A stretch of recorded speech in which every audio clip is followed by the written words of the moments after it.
Gentlemen, welcome to General Government Budget Committee. I wanted to hold off a little bit to see if a couple of the other folks were going to be here, but it does not appear that that's going to be the case.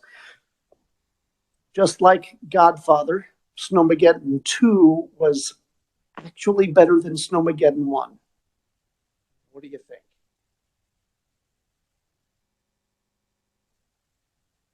think? No, not at all. All right. First, we have a kind of a full day here. We're going to make our recommendations for the Department of Administration, as well as OITS, and then we'll have an informational briefing on the Board of Examiners and Optometry and the Kansas Department of Labor, the budgets for each. So let's go ahead and get started on the Department of Administration. You'll have an opportunity to review that over the short snow-filled evening. Mr. Chair, I'll make a motion to pass out the Department of Administration's budget for fiscal year 2022 and 2023 as the governor recommended. By Representative Amix. Sure, I have an amendment. I got it. Representative Arnberger. Thank you. We heard from Friends of Cedar Crest yesterday, and so I just want to like to offer an amendment to add into the budget that states, in addition to any appropriations for the transition budget, Cedar Crest will receive its own $15,000 allocation. This allocation will be used to reimburse Friends of Cedar Crest Association for any expenditures related to the transition of a new first family. Is there a second? Second by Representative Amix.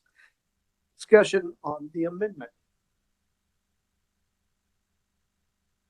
Have any discussion about, or did we have to set in place the rules of access or ownership?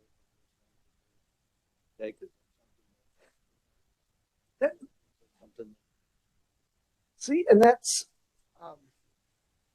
Representative Burrows had brought that up yesterday, and it's valid, but I think that's something that the Friends of Cedar Crest can kind of oversee.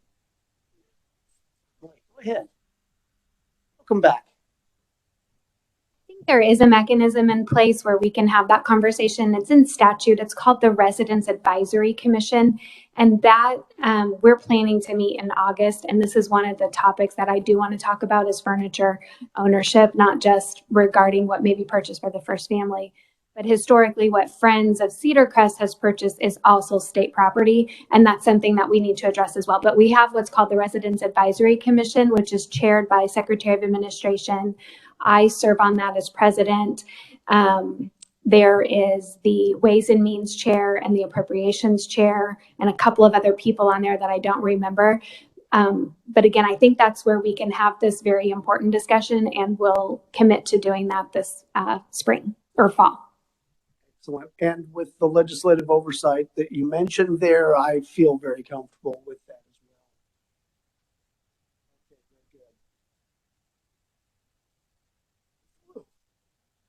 very good. I was wondering if I could clarify that.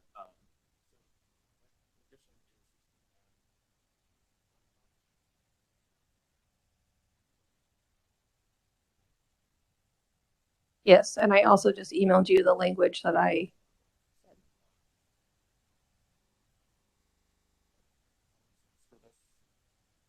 SGF.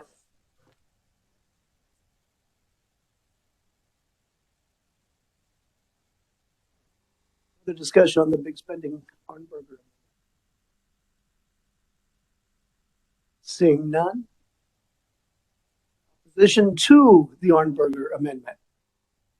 Seeing none, that will be included in the original motion. If it's all right with the second, I strongly think that it's in maker of the original motion is in favor of it. Right, any further discussion?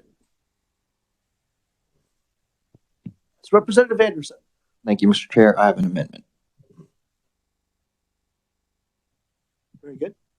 Okay. On page 47, following line 7, says on July 1, 2022, or as soon thereafter as monies are available, the Director of Accounts and Reports shall transfer $500,000 from the state's general fund to the Digital Imaging Program Fund of the Department of Administration. You want to explain a Yeah, little bit yeah. more about that? Okay, so there's currently a $4 fee when you renew your tags that goes to highway funding, KBI, Department of Revenue, and a few other things as well. And the Digital Imaging Fund is one of those. It receives 500,000, and this $4 fee is being removed. And so what this amendment does is instead of coming out of that fee, it will just come out of SGF. It is not an increase. It will remain the same. It just keeps the Digital Imaging Fund going. Most of the other funding from that $4 fee has been replaced by FGF. This will just do the same for this. The Digital Imaging Program moves documents to digital. So what that does is takes away the risk of fire or damage ruining these state documents. Do I have a second? Representative Barnberger seconds that motion, the amendment motion. Clarification for the committee. This, as Representative Anderson said, this has been an ongoing transfer that goes on. Well, I don't even remember how many years. At least 8 or 9. It's been going on for quite a spell. And I think this kind of, I wouldn't say it was inadvertently left out, but that is a possibility that it inadvertently got left out. This is a payment for service. If we don't do it here, DCF is going to probably have to create a line item later. They're one of the biggest customers. Adoption records, child abuse records, things like that they're a major customer of this service. Representative Amix. But the question that I would have.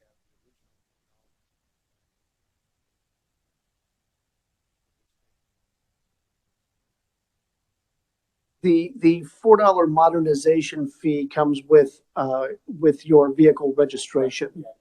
That's going back to, so this would be a new spend, absolutely.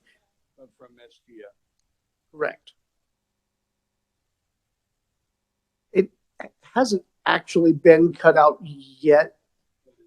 That it's both in tax and there's a separate bill running around.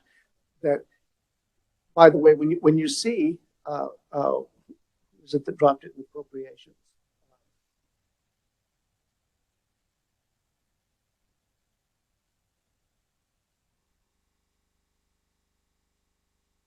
When you see Representative Woodard carry a bill and I speak in support, it's because I tried this battle 9 years ago.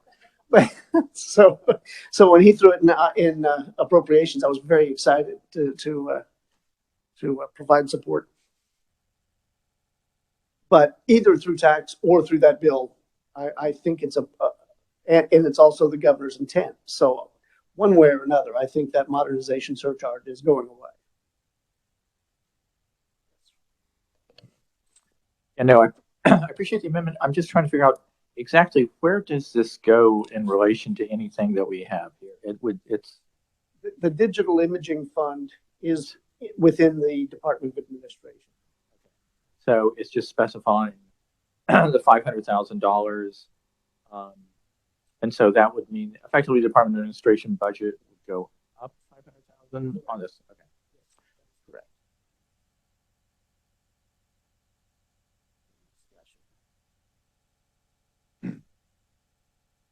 All those in favor of the Anderson amendment, say aye.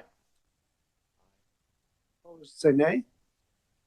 Slow play on the eye. I'm not surprised. Oh, okay. All right. Very good. All right. That will be included in the Department of Administration budget. Mr. Chairman. Yes. Did we vote on the Cedar Crest amendment? We did. Okay. I'm sorry. Already. Yep. We did do that one. The only notes I really had here, I already had a note for the Cedar Crest. The only other notes here that I had were for clarification, and I think we might want to, excuse me, regarding the docking state office building. I'll remember this, obviously, but we might want to make a note that 120 million of SGF for the purchase of the new docking building will be 120 million less any federal funds received, and less based on the model that they're going with. It could also be adjusted down. I don't know if you can massage the words there to make that make sense. This was based on the 12-story model. We're looking at the 3-story model now. So I think the expense is lower, in addition to seeking federal funds.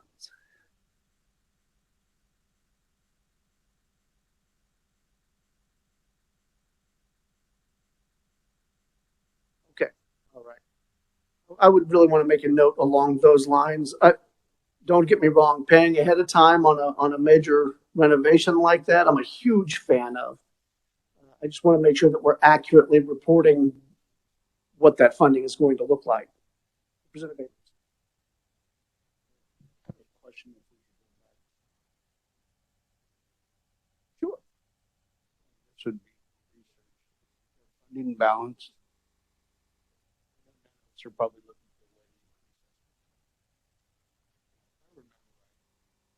for good fund balance.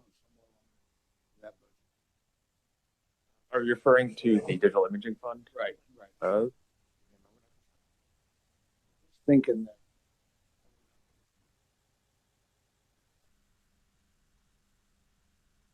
He was calling me.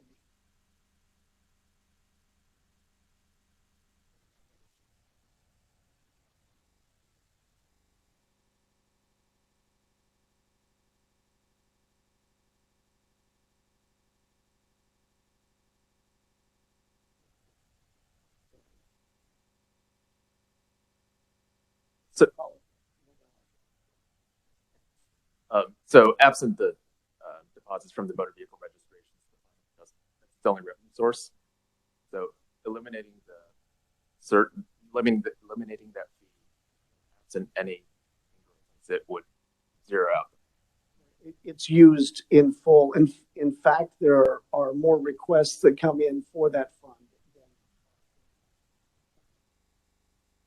we wanted to raise it, I bet we could. But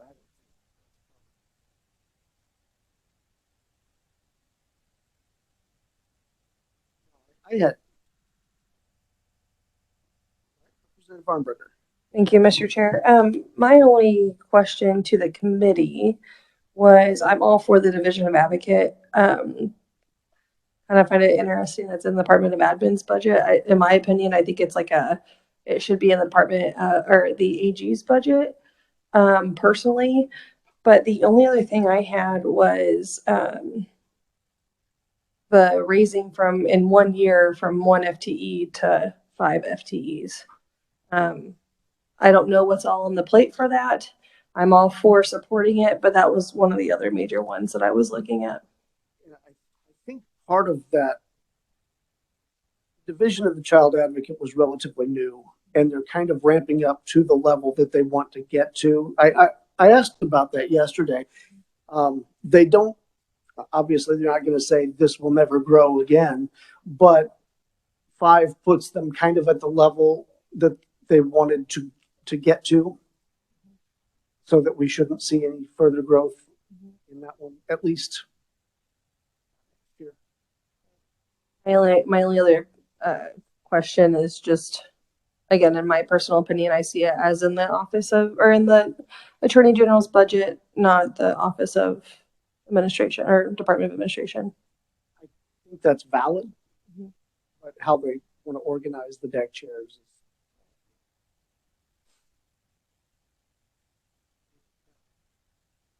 Only I had been able to get a hold of, there's a snow day today for the executive branch. So I wasn't able to get in touch with the Ethics Commission because I really kind of wondered if perhaps the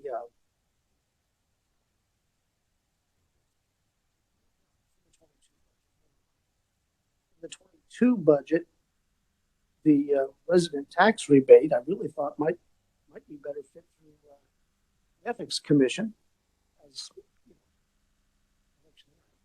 So, but I wasn't able to get a hold of Mark, and I don't want to throw that kind of a surprise at him. So I'm not going to make that recommendation. I'm telling you.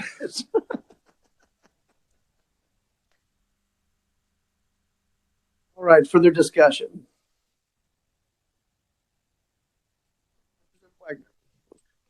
I do have a question on the question about the Child Advocate Office. Of course, that's been done by an executive order, and I was just wondering, I knew the legislature had some problems with that. This just presumes it's going to stay how the executive order has it, and it won't be changed by any legislative action. I mean, I haven't really heard anything. I know it was in Children and Seniors like last year, and so I'm kind of familiar with it from there, but I don't know. Right. There is some discussion, I think, as to the continued existence there. However, that's not really, it's in existence now, so we kind of have to fund it. That's kind of, but you're right. I think that is something that we might want to write in pencil. Fair enough. Thanks. Representative French. Thank you, Mr. Chairman. I should have asked this yesterday. As far as the funding sources for this department, of course, most of it comes from SGF, but what is ELARF? I understand what the acronym is. What does it mean? That's what it spells. Mr. Wu, would you like to field this one, because that one gets to be a tangled web? Sure. ELARF stands for the Expanded Lottery App Revenues Fund.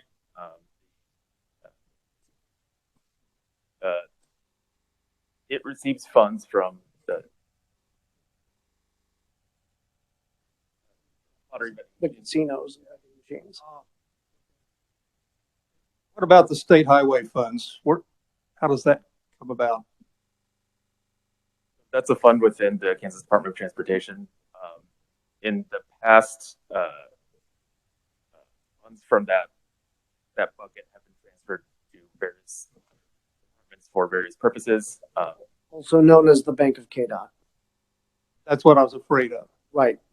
This budget, and that's one of the things that I kind of like, is that they're reducing the amount taken from the highway fund and supplanting it with SGF funds, kind of the way it should be if you want to keep clean books.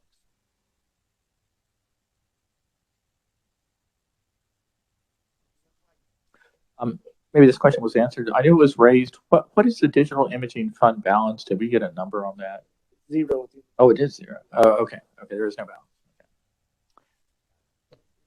The 500,000 goes down to 0.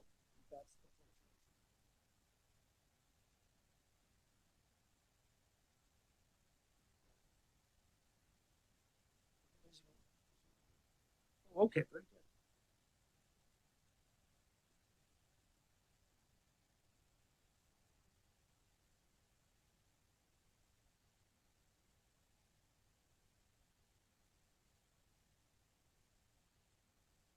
We did. We passed that one. Yeah, then we changed the form.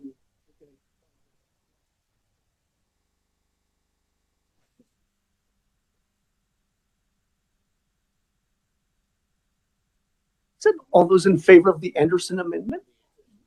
Right?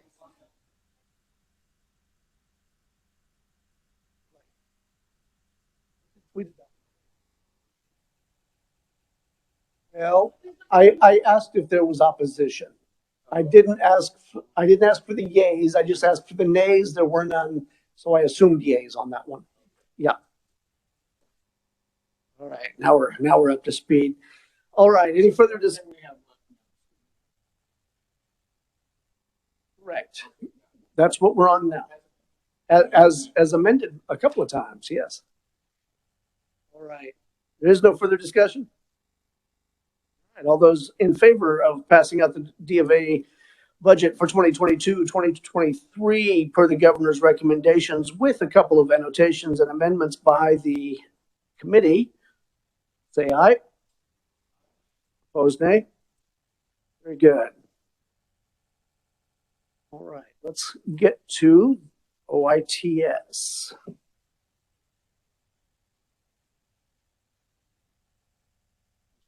This is one of the best budgets that I think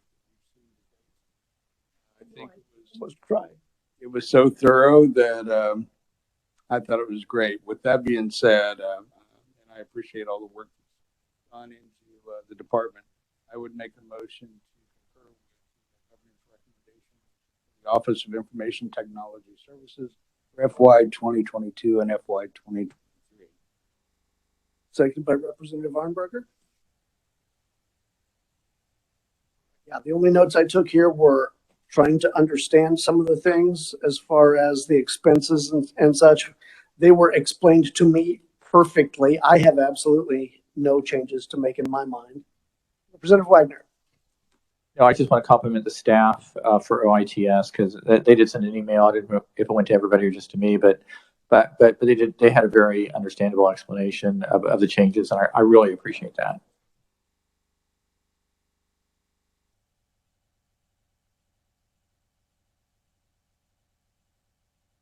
And I remember last year I made an amendment that said rock star. I'm not going to include that this year officially. I'm not going to say it officially, but yes. All right, all those in favor of passing out the OITS budget for 2022-2023 as per the governor's recommendation, say aye. Opposed, say nay. Very good. That will be the report to appropriations, and I will certainly use the word rock star somewhere in that report out. All right, folks, let's get to work. Wait, we already did the work. Now let's do some learning. Let's start out with the Board of Examiners and Optometry. And Dayton Lemunyon is stuck in Lawrence. So he's with us via WebEx. Are you there, Dayton? Hi, I am. Can you hear me all right? I can indeed. All right. Then I will present the Board of Examiners and Optometry budget. I'm joined by Jan Murray, who's also on WebEx. She submitted written testimony. And she'll be available for any questions. We'll begin on page 690 if you're ready to begin. I'm sorry, I didn't catch the page number. 690. 690. Okay, very good.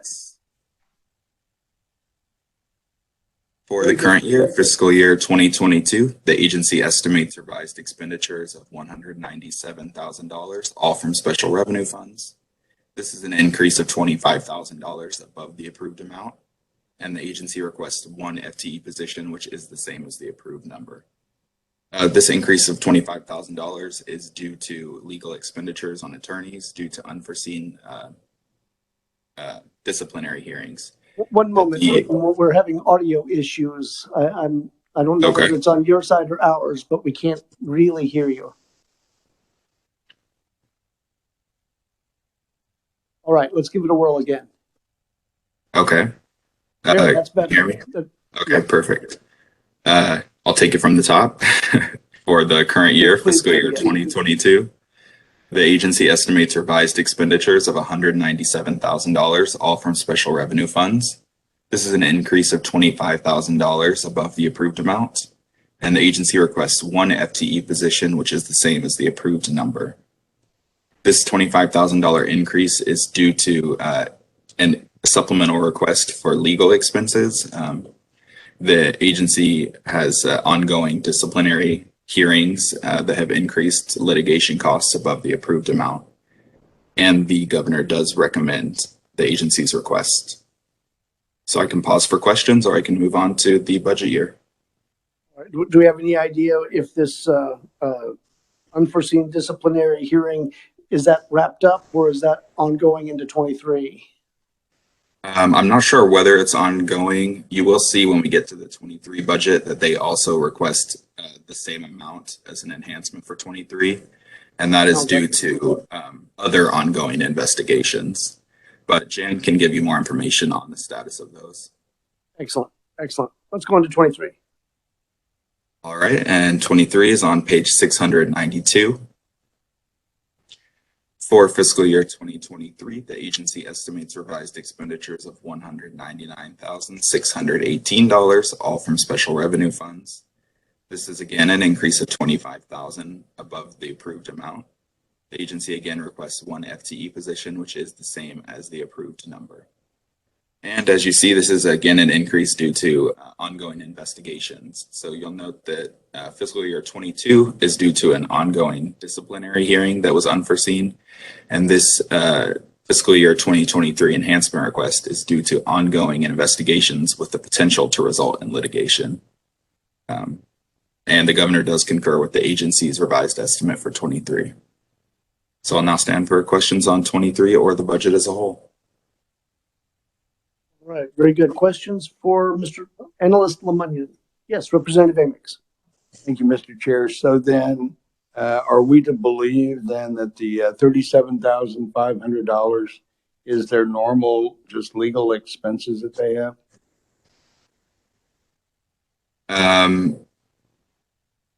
Are you looking, sorry, what page are you looking at? This 406, 410 report.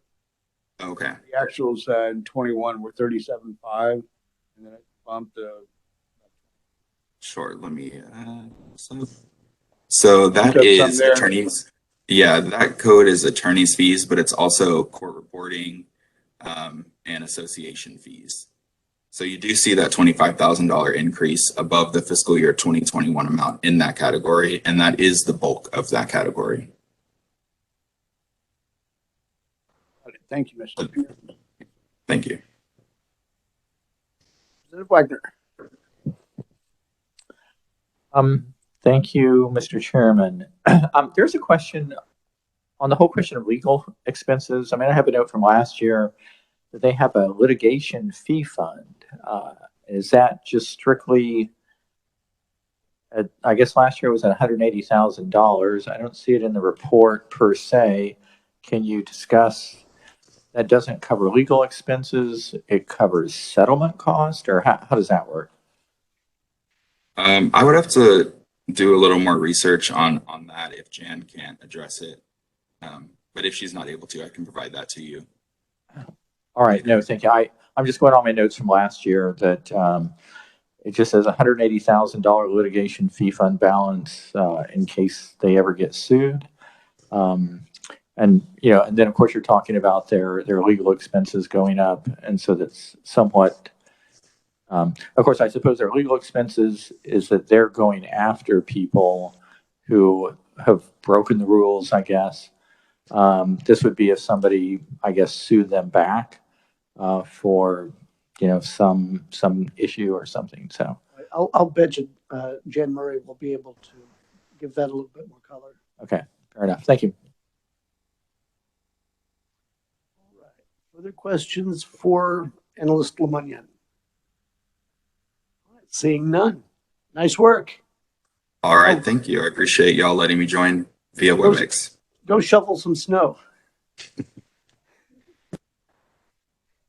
Yeah, never mind. All right. See if you can't hit 59 highway, by the way. A mess. All right.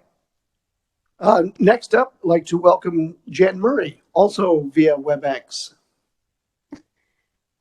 Good afternoon. Can everybody hear me okay? I can. Cool. So to answer your question about the litigation fund, it is set up so we can use it for legal expenses, but the board, because we kind of figured we need more, wanted to use it as a last resort. And since how the budgets were coming up to be renewed, that they thought I should put it into the budget and leave the 187 sitting there for when it's totally unexpected. But this year it was unexpected, but we still had time to put it into the budget. So that's what the board decided to do, if that makes sense. It does. I would,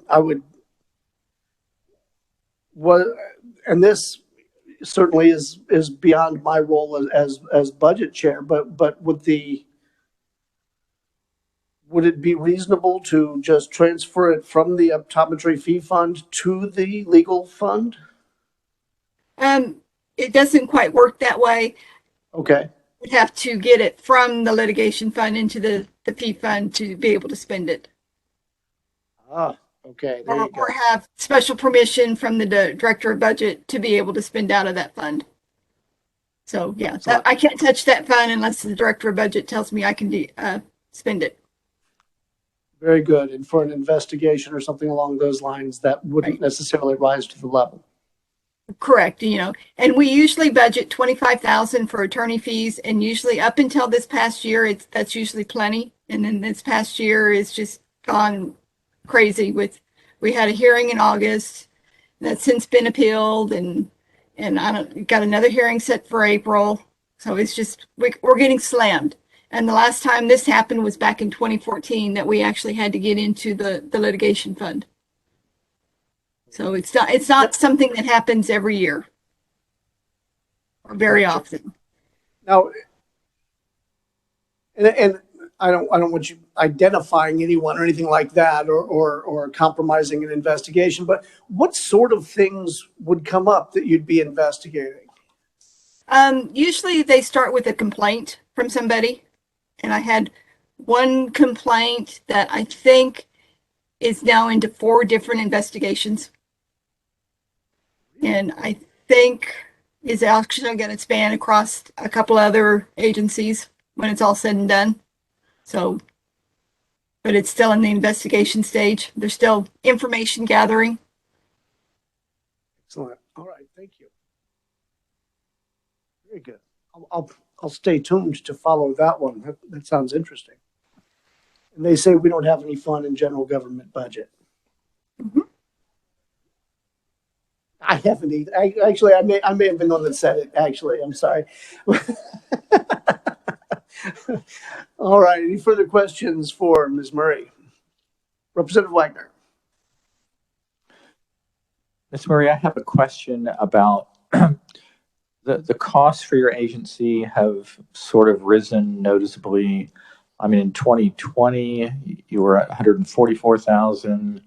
Then you're at 160,000 in 2021. Now you're at 199,000. Your fee fund balance, or your optometry fee fund balance, has dropped from 171,000 down to an estimated 102,000. Your current fees versus statutory limits, is there not a sense in which you should be raising your fees, that your fees aren't actually covering the cost of running the agency?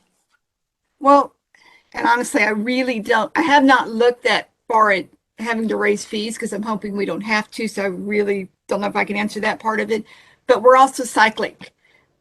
We don't have pretty much our fee fund stands dormant from June until March when renewals start. And I have 3 months of renewals, and that's when most of the money comes into the fee fund is March, April, and May.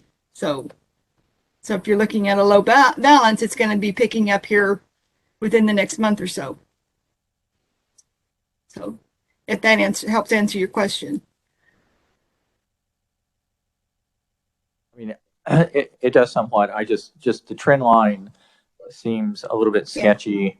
Well,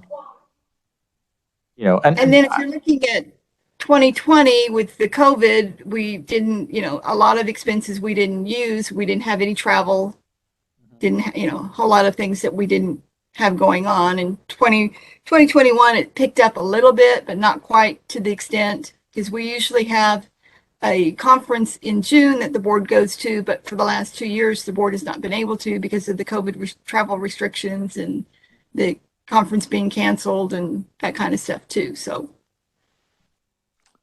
anyway, it's just sort of an observation from an outside person, but Again, just the difference, the fact that you do already have statutory limits, that are higher, that you could actually do something, if your board wanted to. So. Yeah. Absolutely. That conference, that's the one that's held in Tahiti, right? I wish. Be warm. All right. Yeah. Looking at your license fees, I see that they're well below the statutory limits. So that Representative Wagner's exactly right. If we see the trend line continue for 22 and 23, like it shows, by 24, 25, that might be a consideration. Yeah. It certainly seems like you have the statutory ability to do so. All right. Further questions? And then up to the board. There you go. Don't say it was my recommendation, though. I'm not going to say. I won't. Okay. It'll be our secret. Yeah. I'm not co-signing that check. All right. Any other questions? Yes, Representative French. Thank you, Mr. Chairman. I notice on your performance measures, you list 382 license renewals in 2021. Are those licenses done yearly for each optometrist? They're on a biannual, so they renew every 2 years. The split is not exactly equal. 1 year, and I can't remember, is always higher than the other year by about like 50. Okay, so. that explains it. Thank you, Mr. Chairman. Right. What Representative French was looking at is that we're going from like 330 to 360 to 300, 400. They're kind of a bouncing around, and it seems odd that we would have a change in the number of optometrists in Kansas by such a great variety. But the 2-year offset certainly makes sense. Currently, we have over 700 optometrists total. So, and like I said, the split's not exactly or straight down the middle. Right. Representative Wagner. I have a question on the litigation fee fund. How did it get to be $180,000 or $187,000? Where did that money come from? That came from the optometry fee fund. We transferred from the optometry fee fund. The litigation fund was created like in 2012. And so for a while I was able to transfer money from the fee fund into the litigation fund. The litigation fund is supposed to cap out at $400,000. So. Okay. So it's okay. So it's sort of the fund behind the fund, or it's correct. They're tied in. It's just sort of your excess in the past you've shoved into it for one specific item, which is for legal expenses that aren't unforeseen. Okay, I do have a question. So going back over the last 10 years, what is the highest amount of legal fees your board has ever had in a year? That would be back in 2014, and I'm thinking it went over. Trying to think, to get you an exact number, I'd have to look, but it was like, I want to say 100,000, but I may not have been that high, because we had a 3-day hearing that was forever, and I was so glad that year that we did have the litigation fund to get into, because there was no way I could have afforded the legal expenses that I was getting that year. And like I said, and I can look up that year and tell you about exactly how much we spent that year. But it was. Mr. Chairman, I think it would be somewhat relevant to this. If you can provide us with a history of the expenditures of that litigation fee fund over the last 10 years, just to kind of see, and probably where I'm going with this, if you have a litigation fee fund, it's $187,000. You have the optometry fee fund, that's $100,000 something right now, and the total expenditures for the budget is only $190,000. I'm frankly just openly wondering why they wouldn't tap into the litigation fee fund rather than going to state general fund for the additional legal cost. We do not get any money from the state general fund. Oh, what's the supplemental coming from? Who does that come from? That all comes from their fee fund. Oh, okay. So just Oh, okay, so yeah. Okay. Yep. Yep. Yeah. The fee fund is the checking account. All we're doing is authorizing Just the writing of that check. got it. Right. Right. Further questions? All right. Seeing none. Very good. Good to see you. Are you also snowed in? Yes, I am. All right. You get to shoveling too. No, that's what I got my husband for. Very good. Thanks for coming. All right, thank you. All right, committee, that will wrap up the Board of Examiners and Optometry. Let's look at a little one now. And to get us up to speed on the Department of Labor, we have none other than the great Victoria Potts.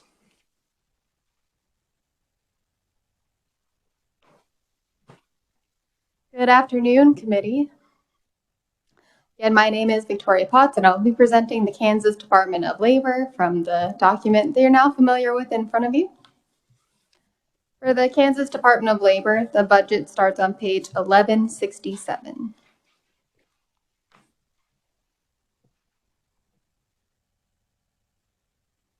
On page 1167, looking at the agency estimate underneath the box, the agency estimates revised 2022 expenditures of $298.4 million, including $17.7 million state general fund. This is an all funds decrease of $164.9 million and an SGF increase of $6.8 million from the fiscal year 2022 approved amount. I'll start with that all funds decrease. That's in item number 2, unemployment insurance benefits. The agency is estimating decreased expenditures on unemployment insurance benefits. So that's the money that is actually sent out to individuals claiming benefits.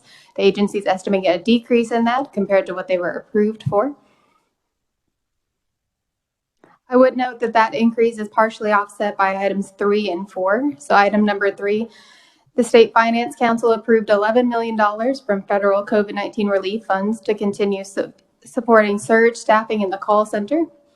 And item number 4, the agency also receives federal funds to administer the Unemployment Insurance Services Program, and the agency is estimating increased funds to administer that program. Again, those are federal funds.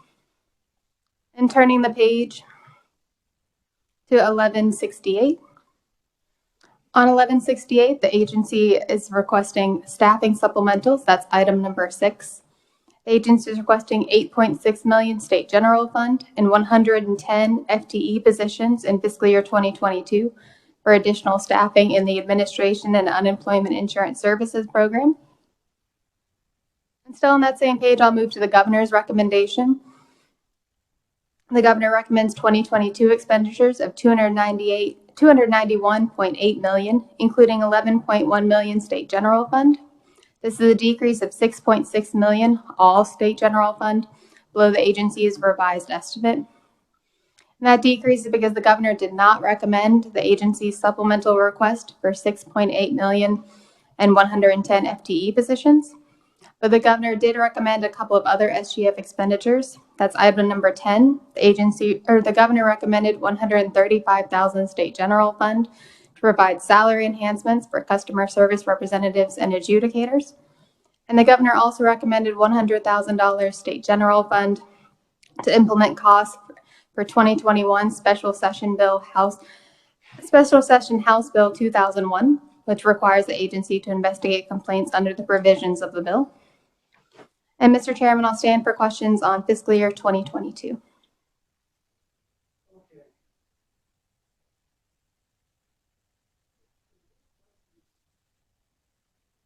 Turn on my microphone. The staffing seems to be the sticky wicket between the agency and the governor here. Adding the 110 FTE positions and not adding them. What do you have any background? I mean, I know you're the budget analyst and you can give us this, but do you have any background on that? Sure, and I'll go ahead and preview that the agency is requesting funding for staffing in fiscal year 2023, and the governor did partially recommend it for 23, but not for 22. The agency can expand, but they did share with me that after they submitted their budget, they had discussions with the governor on their current workload levels and decided not to request the funds in 22 and just for 23 based on updated estimates. So they kind of came to an agreement with the governor not to recommend the 22 funding. All right, further questions for Ms. Potts regarding the 22 budget? Representative Arnberger. Thank you, Mr. Chair. Didn't the governor, and I'm curious if it's in fiscal year 2022, where she added an additional 50 staff for the call center? Do you recall what I'm talking about? I would have to look at last year's, and I will. But I believe they had an increase of like 119 total positions for 22. But that's in the approved budget, so it's not included in this document. But I'll double check that. But they did have an increase last year when the 22 budget was discussed. Okay, and then also, what about, so you said the major decrease was on item number 2, which was the unemployment insurance benefits. The agency did not end up, I'm assuming, issuing so many unemployment benefits. Is that the reason why there's such a huge decrease? Yeah, so they had submitted an estimate in September, but then or last year, but as in September they were able to decrease that estimate. I guess what I'm confused on is employers are paying into that. So wouldn't that be considered like an off budget versus, I know it is a special revenue, but I'm just curious, why is it in here when we're not spending any money? Employers are spending that money or putting that money into that account. If you want to take it, you can, but I think I know the answer to this one. The employers pay that money, but it goes into this fund, and then this agency is the one that disperses it to the Kansans who need it. Hopefully, they're all Kansans that need it. I may not have spoken correctly there, but theoretically, to Kansans that need it, and so this agency administers that budget. Is it? We'd have to keep track of it somewhere. Right. Okay. I was just trying to understand that in the end, it really isn't this huge decrease. It's not like we're giving them. Oh, no, it's good news. Yeah, it's good news, but I was just trying to fully understand that. Gotcha. Representative Amix. Okay, so as I look at all of this and looking at 2022 and 2023, it seems to me as we look at, okay, we're paying less out in unemployment benefits, and our staffing that we've had now for the last couple of years, these levels, in all of this, we're finally at a point where we're kind of right sizing the entire program. That's kind of what it looks like for me. I mean, it just looks like, okay, this kind of works now. Right. So I think that's kind of where we need to be in the end. I mean, if both sides have met and they say, everybody's got their questions answered, the administration through the department, seems to me that it works out. Right. And the elimination of the surge staffing that takes place in 23. I skipped ahead. I'm sorry. The reduction of that surge staffing, I think, does indeed reconcile with increased staffing here in state. Yep. I agree. All right. Further questions regarding the 22 budget, even though we're all reading up ahead? I know we are. All right. Analyst Potts. Let's go on to 23. Thank you. And that starts on page 1170. On page 1170, looking at the agency request. The agency request 2023 expenditures of $225.9 million, including $8.5 million state general fund.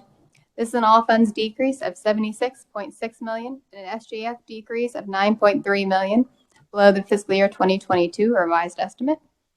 Again, that all funds decrease is primarily due to decreased expenditures for unemployment insurance benefits. As the chairman noted, item number 2, the agency received $11 million in fiscal year 2022 from the State Finance Council for surge staffing. Those funds are no longer available in fiscal year 2023. And item number 3, the agency is anticipating decreased federal funds for administration of the Unemployment Insurance Services Program in fiscal year 2023. And I'll turn the page to page 1171. On page 1171, I'd like to bring your attention to item number 5 at the top of the page. The 2021 legislature added $9.6 million state general fund to update the unemployment insurance benefit system for fiscal year 2022. Those funds are not in fiscal year 2023, but I'd also like to update you on the status of those funds. So that $9.6 million is state general fund. However, the bill, that's Senate Bill 159, the Omnibus Appropriations Bill, also required the agency and the director of the budget to look for federal funds for that project instead of state general fund if they were available. Since this document has been written, just at the beginning of February, federal funds were found. So that $9.6 million has lapsed and the project is now going to be using federal funds instead. Again, it's not reflected in this document because it only happened a couple of weeks ago, but I just wanted to bring that to your attention. That is now a federally funded project. On page 1171, the governor's recommendation. The governor recommends $217.3 million, including $3.9 million state general fund. This is an all funds decrease of $4.6 million, all SGF below the agency's 2023 request. For that staffing that we talked about for fiscal year 2022 that the governor did not recommend, for fiscal year 2023, the governor has recommended $2.2 million state general fund and 30 FTE positions for staffing. And finally, item number 9, the governor has recommended $408,000 state general fund to provide salary enhancements for customer service representatives and adjudicators. And if you're looking for more information on that supplemental and enhancement request, that's on the next page, page 1172. I've already kind of walked through it, but if you were looking for more detail, and I'll just touch on the agency's capital improvements request towards the very back of the document on page 1187. On page 1187, the agency estimates revised capital improvements expenditures of $1.7 million, all from special revenue funds. This is an increase of $450,000 due to the agency's supplemental request. The agency carried over some unfinished capital improvements projects from fiscal year 21 into fiscal year 22, causing that increase. On the next page, 1188, the governor did concur with the agency's 2022 capital improvements request. Fiscal year 2023, the agency is requesting $1.6 million, all from special revenue funds. This is a decrease of $190,000 below the 2022 request, and the governor did concur with the 2023 capital improvements request. And Mr. Chairman, I'll stand for questions on fiscal year 2023.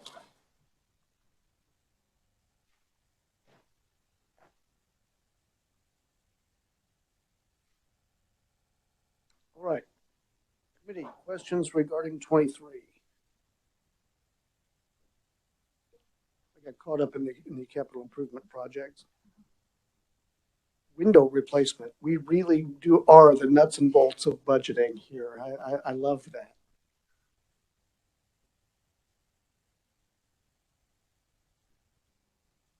Now, I did have a question.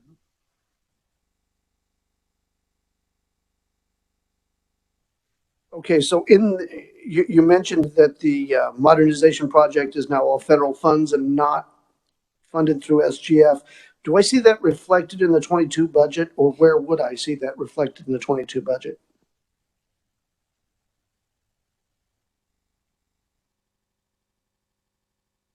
So it is not On page 1167, it's not directly reflected in the 22 budget because it was approved last year, and the crux of the 22 is comparing to the approved. So because it wasn't a change at the time, it's not mentioned. It's mentioned in 23 because it was a decrease of the funding not being there, but no, it's not directly mentioned in the 22 analysis.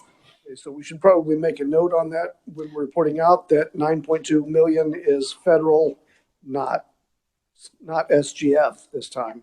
Okay.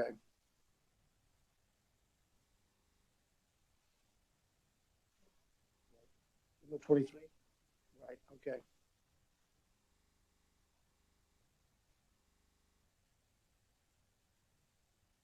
All right. Representative Wagner. Yes, Ms. Potts. I'm just looking on the 406 report. I'm just trying to understand what they have classified as fees, other services dropped from over 61 million in 2021 down to 36 million, down to 9 million in 2023. What exactly would those fees be that would drop so dramatically? Yeah, so thank you for the question. Primarily, it's related to those federal funds that the agency received. So from 21 to 22, the agency received quite a bit of federal funds to administer the UI program. So, and the committee is aware that they did use some contract staffing for that. The decrease over time is primarily due to that. As the federal funds decrease and they cut back on surge staffing, the expenditures are decreasing. If I could ask, what was the company that had the contract? It was that had the staffing. It was made. Okay, but I know they had like 500 people or something working for them at one point, and then it was whatever phased out. Yeah, no, it's done like 10 or 11. Very few now. Really? Okay. The next sort of comparable question is the 52400 on repairing and servicing also saw a massive drop from over 14 million down to just over 2.5 and down to 2.2. What would that be related to? Yeah, so a couple of things. First, remember that contract staffing is not only in the call center, but also in the IT department. So they do sometimes budget like repair and servicing for like the computer systems and things like that. So that's primarily what it is. I'll also note that category just for 21 contains some capital improvements expenditures, so repairing and servicing of like buildings. And then for 22, they go back to categorizing it as a capital improvement. But yeah, basically those two things. Thank you. All right. Further questions? Representative French. Thank you, Mr. Chairman. You know, this is a little late, but for next year, it'd be nice if these larger departments would provide like an organization chart, help us try to track the different levels in their organization. Going to the supplemental enhancement on 1172, and the governor partially recommends adoption of this request. Adding 30 FTEs, and part of that is going into positions for fraud. How does the department handling the fraud issues right now? And can you give me some idea of how many we're going to try to add to that department or whatever it is?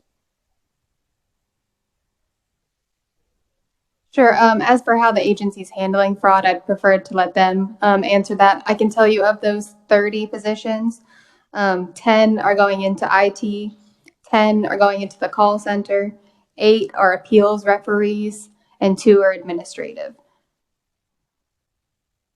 And I'll do where fraud falls in those categories. I'll double check that for you if the agency doesn't answer it. Thank you. Thank you, Mr. Chairman. I was writing that down. All right. Representative Wagner. Thank you, Mr. Chairman. I do have a question on the Unemployment Insurance Trust Fund. I know there was like 500 million or something of Sparks money or COVID money, whatever, dropped into it. Currently, the only money going into it is just the normal stuff from employers. Am I correct in that? Or or is there still outside supplemental money coming into it? Sure. So, correct about the employers. You mentioned the 500 million. That first 250 million was transferred in July. So, if you want to consider funds that are going into the UI Trust Fund, that first 250 million. As a reminder, the second 250 million, House Bill 2196, the large UI bill from last year, requires an audit of the unemployment insurance benefit system. After the audit determines how much fraud the amount of money that was related to fraud, depending on how much that is, the 250 million could be transferred to the unemployment insurance trust fund, just depending on the amount that's determined by the audit. So it's still conditional on the results of that. Correct. One more question I may ask. So, of course, the estimates for fraud last year were literally in the hundreds of millions of dollars. Is there any collections, like they've gotten some of it back? And if they have, where would that show up? I'll have to look into that for you. I'm sorry, but I'll find out. Okay. Yes, thank you. Right. Any further questions? Ms. Potts? Seeing none. Thank you very much. All right. And online, I see that we have Dawn Palmberg. She may be able to answer your question a little bit more as far as the fraud. Oh, wait, that was Representative French's question regarding the fraud, the handling of the fraud. Peter Brady is also listed, but I don't see him on the. Oh, he is on WebEx. All right. Well, this question, I guess, would go to either Peter or Dawn, whoever would like to grab that jump ball. Good afternoon, Mr. Chairman. Can you hear me okay? Not really. Oh, I can barely hear you. I apologize. Let me That's mess better. with this. Oh, am I good? That's good. Absolutely. All right. Thank you, Mr. Chairman, members of the committee. Peter Brady, Deputy Secretary at the Kansas Department of Labor. Representative Wagner, to speak to your question, when we are able to recover funds that are misappropriated, whether they paid out via fraud or the individual wasn't eligible and they were collected as an overpayment, those funds are remitted back into the trust fund as we receive them. If it was for a federal program, as a reminder, we had a total of 7 UI programs during the pandemic period. Those are remitted to the pandemic accounts in the U.S. Treasury. But if it was state funds, it goes back into the trust fund. I'll defer to Dawn, our CFO, on how that might be reflected in the budget documents. Excellent. Thank you. And I was Thank also you, Peter. remiss. I was also remiss. One moment here. I was remiss. Amber Schultz is also on the line, the secretary. So I don't want to pretend like she wasn't here. But go ahead. Okay. Thank you, Representative Sutton. And to answer the question, how it shows up in the budget, it's kind of hidden. It's a transfer. It doesn't, because the budget is made up of primarily expenditures, and the revenue is over kind of off in another section. So it doesn't really show up. It just kind of offsets expenditures, so to speak. But I can tell you that on average, we recover about $12 million a year. Now, of course, I do expect that to increase. Well, maybe, assuming we can find some of these fraudsters. But yes, we have had, the banks are helping with recovery, and we've gotten quite a bit back. I know we got a check from one bank for just over $5 million. That was all fraud. It's come in droves. So yes, we are collecting. Excellent. Very good. I'm certainly happy to hear that, because I hear the horror stories about it going out, but we don't ever get the stories about it coming back in. So I'm happy to hear that. All right. Any further questions for the agency? This is your opportunity. Representative French, I knew it. Mr. Chairman, I still don't think they answered my question. How are they handling the collections? What kind of organization do they have in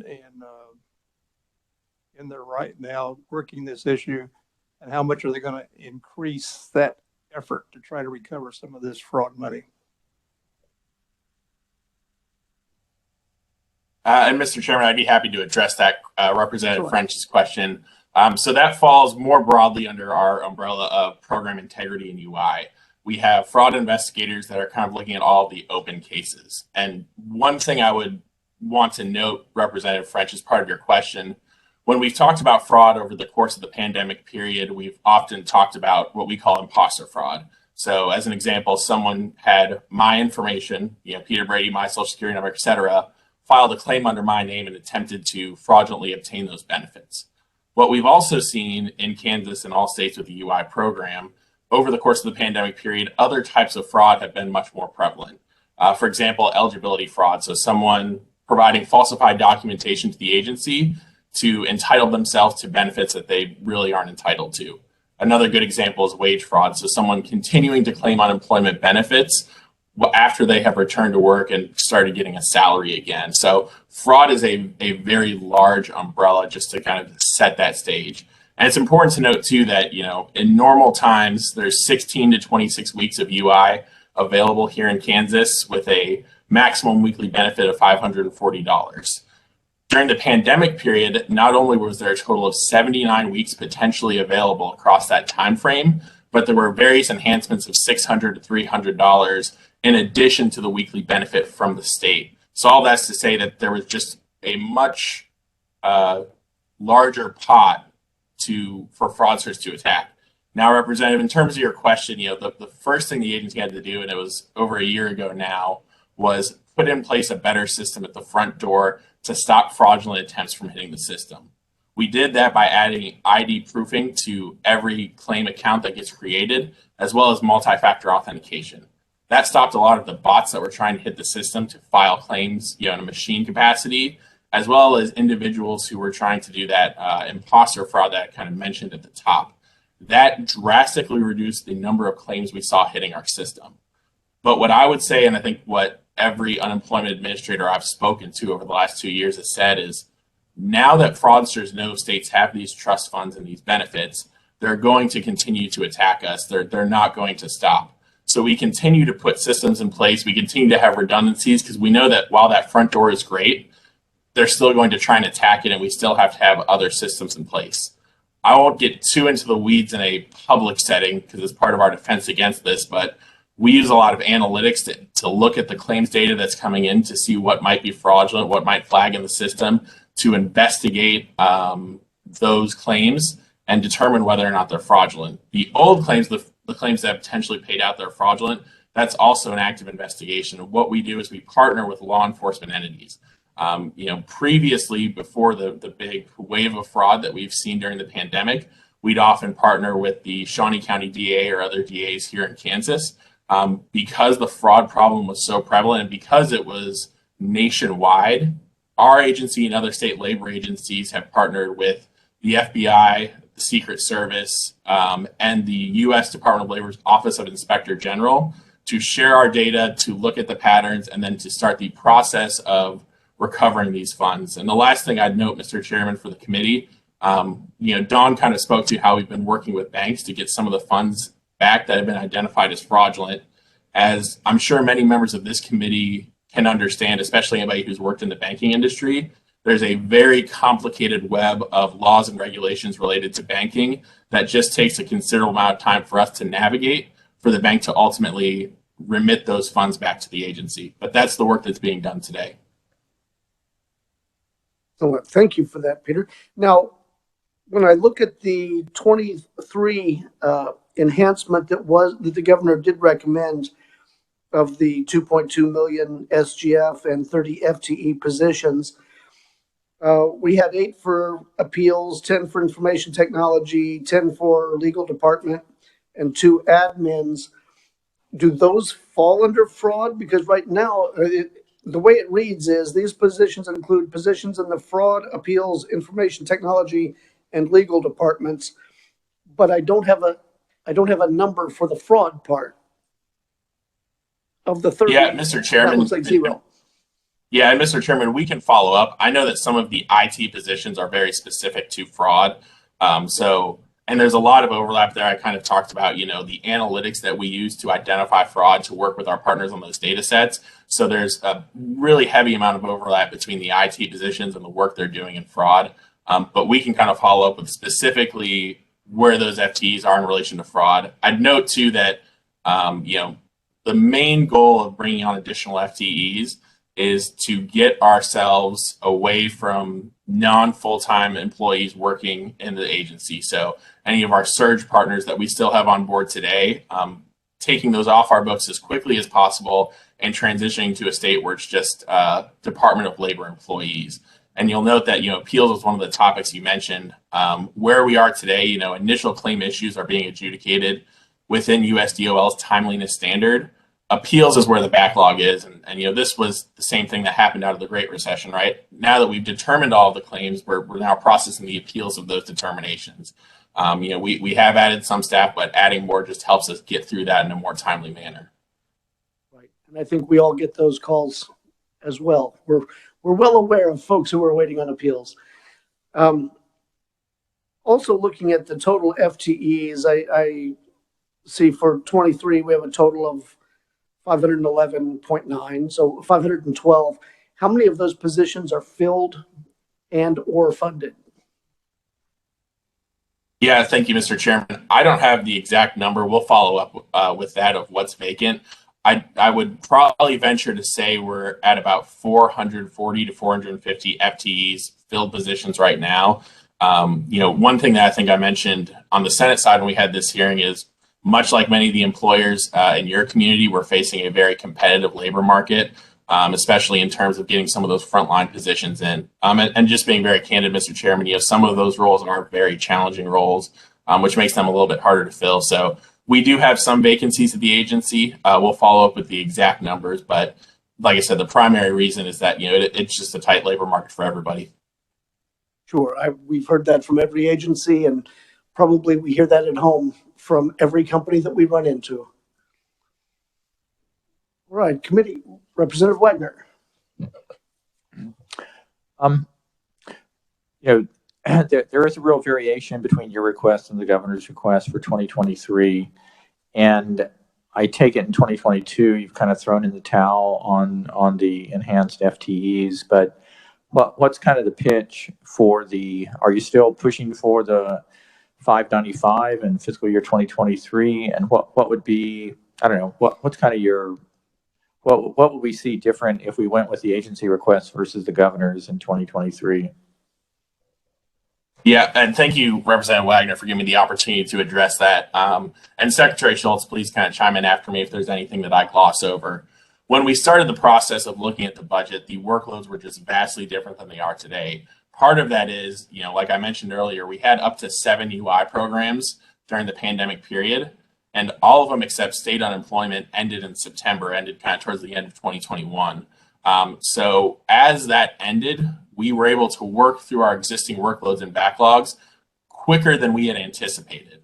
And then when it came time to work with the governor's office, we looked at, you know, what was our request at that time versus where we are today and what makes sense. And with knowing that there are still some backlogs, but they're in different areas, like we talked about with the appeals, it's not just claims anymore. You know, claims are getting done in a timely fashion. There's just much less of a need for those resources. Where the agency is today is alignment with the governor's recommendation. And like I said, the main goal here, Representative, is to make sure we get away from that contract and temporary staffing as quickly as we can while still providing that service to Kansans. And Secretary Schultz, is there anything you wanted to add on that piece? Peter, no, you answered it very well.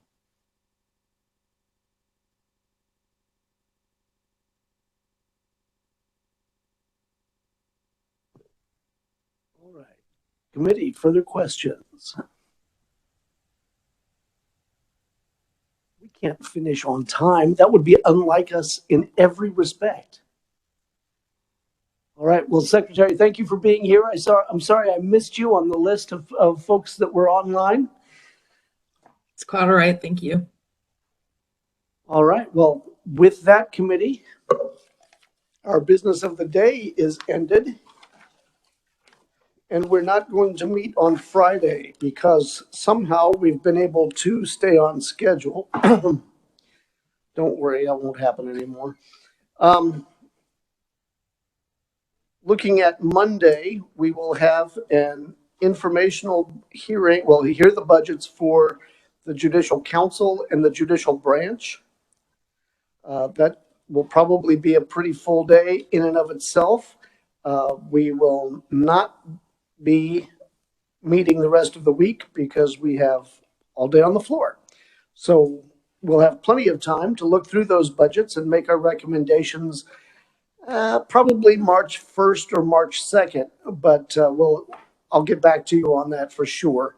But until Monday, we are adjourned.